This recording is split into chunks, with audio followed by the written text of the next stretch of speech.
Good morning, good afternoon, good evening, wherever you are. I hope you've smiled today.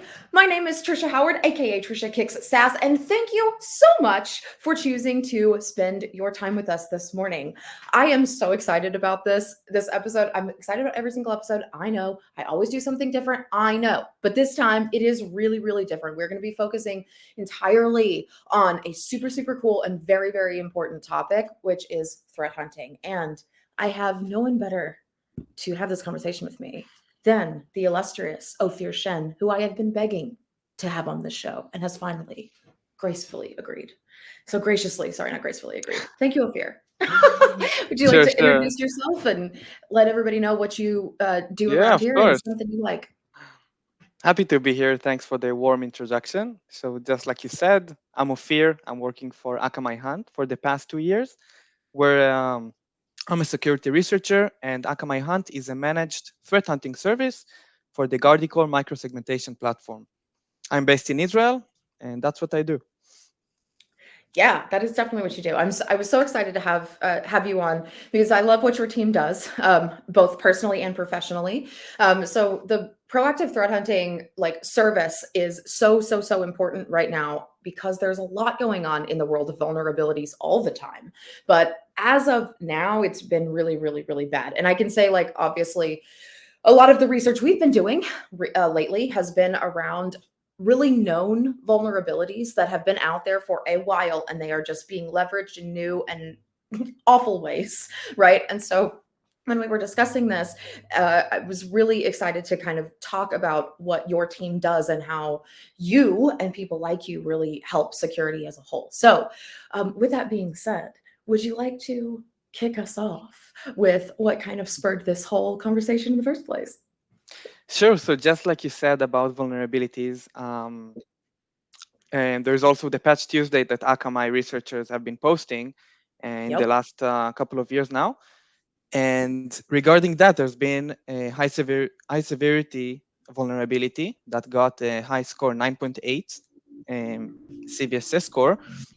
And during that time of so many vulnerabilities and such critical ones as well, there's been a huge crisis in the world of vulnerability management. So the NVD project of NIST, which is responsible for tracking vulnerabilities and analyzing new ones, has been drastically slowing down with the analysis of new vulnerabilities. At this moment, there's actually more than 15,000 vulnerabilities which have not been analyzed. So if you're a CISO, or basically any security analyst, you want to know what you're vulnerable for, what kind of CVEs, if they're, Mhm. RCE, they can be exploited from the internet, how you need to know how to prioritize your efforts. And that has been very hard to do in the last couple of months. Yeah, prioritization is arguably the biggest priority.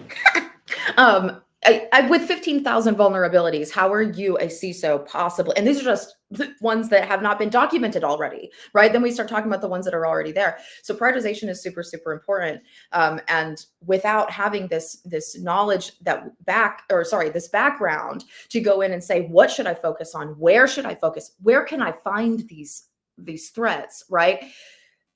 It's an impossible task. It's already daunting to be a security professional today, right? Much less trying to figure out what I don't know, right? Mine, like what we do know is already enough. So, yeah, the one in MSMQ. That's why we do the Patch Tuesday analyses here. Is for this kind of stuff because with Microsoft alone, there's tons of vulnerabilities patched every month. So, Exactly. And with the MSMQ vulnerability, which is the 9.10 vulnerability that the Akamai mm, researchers have posted on the blog, from our research, many networks have these services in place.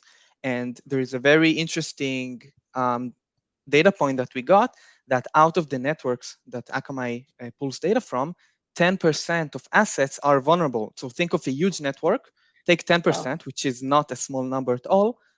These assets are vulnerable to a 9.8 RCE vulnerability. woof.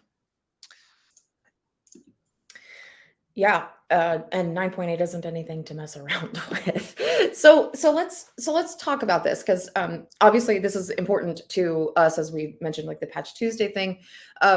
So let's talk about threat hunting, right? Let's switch more into this. What uh, let's talk about like what are some tips that you would give to someone who is getting wanting to get into threat hunting or an organization Sure. who So, as a threat hunter, I can recommend that every threat hunting team must have their own, diverse data set of many kinds of security data and logs. So, a threat hunting team does not replace a SIEM or an EDR solution or a SOC. It's another yeah. kind of security that we get on top of the existing security measures. So, I would not only feed off EDR logs or incident logs or SIEM logs, which are cool and important, but are already viewed by usually a SOC or something similar or an MDR. I would maintain a data set of all kinds of logs. Try to make these logs as deep as possible, meaning firewall logs, logs from your Mm. microsegmentation solution, process level activity, Windows event log, Linux audit logs. If you can get file system activity, that would be great as well. So try to get a rich data set of actual, raw things that are happening and make your analysis over these kind of logs. Uh, That's a that's great advice also when you're talking about like threat surface, right? So you have to know what's there, where it's at, and where people can get in or out. To be fair, right? Where can they take things out? So yeah, that's really, really good. Do you want to talk about that? About the attack surface side? Yeah, sure. So, yeah, there's infinite tasks to do, infinite kinds of ways to attack a network. So, the first thing we need to know is what we're defending and what we're defending against. So, threat modeling, or basically analyzing what the attack surface is probably one of the first things we want to do. So, we need to know what kind of threats we're defending against. If it's an insider threat, if our network is open to the internet, what kind of exposure we have, so we know what the actual attacks that we might be suffering from and defend against these. Wow, yeah.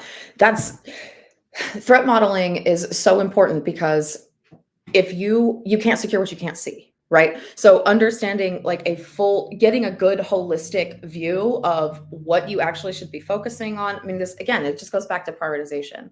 So that's Exactly. And yeah, sometimes your EDR or your SOC would defend against some kind of attacks, and there's still many kind of attacks that you still have gaps detecting.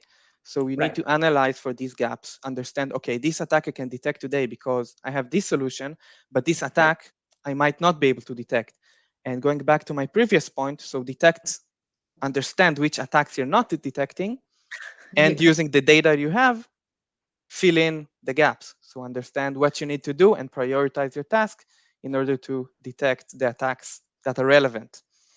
that are relevant. Ooh, that's a really good thing too, because we like to get excited about what's new and shiny, and that may not necessarily be a huge thing Yeah, to we worry just about, talked right? about the exploitation of old vulnerabilities. Sometimes there's something that old, you forget about it, and 2 years Yep. later, it comes to bite you.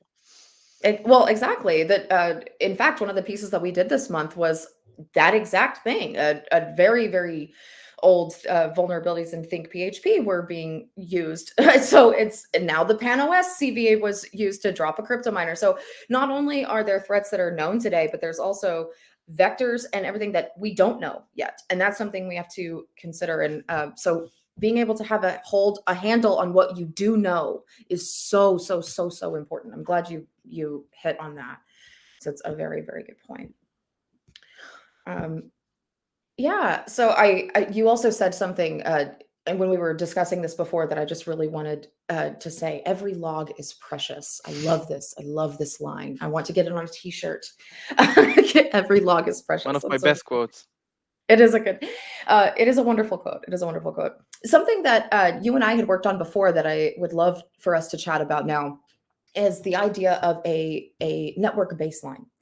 So there was a wonderful post that we worked on together, which is linked here in the show notes, talking about network anomalies and how it was used against a baseline. So would you like to talk about that? Because I think this is really helpful. Sure. So let's say we live in a perfect world and we have a large data set of many data We types do. and We logs, are. and we have a retention of 20 years. So how do we use 20 years? That's a long So time. how can we use that? So when we do threat hunting, we want to catch the abnormal. We want to catch the anomalies. And in order to do that, we need to understand what kind of behavior usually happens in the network, and we can say it's legit. So a good threat hunter knows to understand what's abnormal from the normal. So we do that using a network baseline, meaning we understand what usually happens in the network over time. And we do that due to the fact that we have a very large baseline that goes back a long time.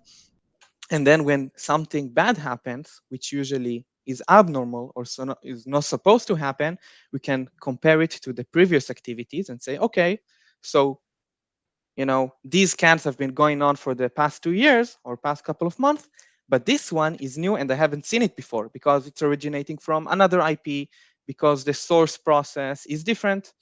And using these kind of automations and analysis types, we can catch the bad guys and understand what malicious activity is going on.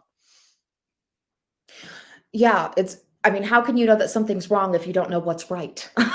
You know what I mean? So, wow, 20 years, 20 years is a long time to keep data. So obviously, data retention 20 is years, a big it's an exaggeration. It's probably, I wouldn't recommend course. it personally. We usually Sure. recommend around, 6 months. If you can do 1 year, that's fine as well. And by the Okay. way, as time goes by and more data is collected, your anomalies will become more interesting and more accurate because you will compare it Mhm. for a longer time.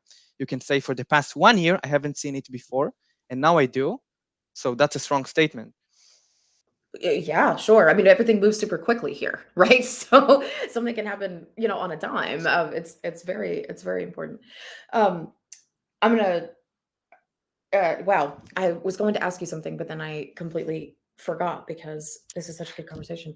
So let me see. What is there anything else? Because we're coming up on, we're getting close to time already. I can't believe this always happens, and we even had more time today than normal. Um, is there anything else that you would like to leave for a person who is wanting to get into threat hunting, or any organization? Any tips that you would have? Uh, any Again, we've had these beautiful gold bars of information coming out of your mouth. But do you have any little flakes to topple on? Sure, sure. So, for someone wanting to get into threat hunting, I recommend getting to know as many kinds of logs as possible. We as threat hunters, sometimes, we deal with OS level logs, network logs, application logs of all types. So, we need to know what we can leverage in order to do our job better. And also, technically speaking, we need to get familiar with data analysis tools. So if Mm, it's Pandas, which is a very strong Python library, Jupyter notebooks, and there's also query languages like SQL or KQL, which can help analyze large data sets quickly. And this can help the automation and the finding of anomalous activity. And there's also many open source projects on the internet to support. If you're just, if you don't have any real data to work on, you can download many data sets. There's a very large open source community for that. yeah, it's so cool. It's really nice to see, like, everybody really wants to learn and teach, because we are all more secure together, and open source, I think, is a wonderful example of that. That's my little altruism in technology thing. But yeah, that's wonderful advice. Wonderful advice. And we need more threat hunters. We need more people like you, and more services that allow for this, because, as we said, a, a CISO or a security professional in general just has so many things on their plate at any given time. And so being able to figure out how how to find out what you need to find, and how to get rid of it if necessary, is so important. And so people like you really are, the internet superheroes in my mind. So thank you for everything that you do, and thank you for coming on our show. We are already at time again. So I'm thank you, everybody, for joining this wonderful episode. I hope you enjoyed it, as much as I did, although I don't know if that's possible, because I nerded about this stuff so hard. I hope to see you for our next episode on the 17th of July. I'm going to have Chris Finch on with me, and we're going to be talking about some game stuff. Just going to put that little teaser out there. You can check our attachments tab. Of all of the research pieces that were mentioned, even tangentially, are in those notes. You can, of course, find us on our SIG page at akamai.com to stay up to date with our blog posts and other cool stuff that we're doing over here. You can bookmark this series page so you never miss an episode, because I know you don't want to. And if you have a question, comments, concerns, jokes, even songs, y'all, you can reach us directly at brighttalk@akamai.com. And thank you again so much for spending your time today. We'll see you next month. Sayonara, y'all.